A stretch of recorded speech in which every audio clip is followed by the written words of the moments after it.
Има един наистина много успокояващ факт, че с малко можеш да постигнеш много. Днес ще си говорим за перспектива или по-скоро за ъгъла, от който снимаме снимките. Много често виждаме фотографи да правят следното.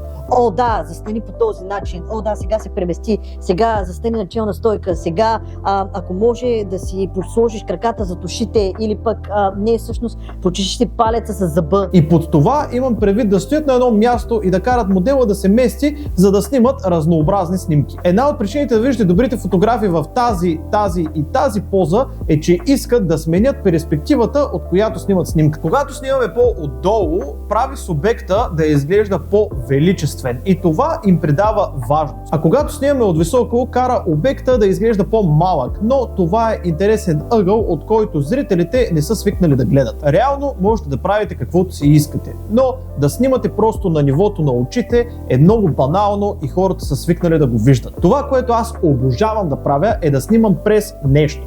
Това прави снимката да има няколко нива и не ти предоставя просто един плосък лист.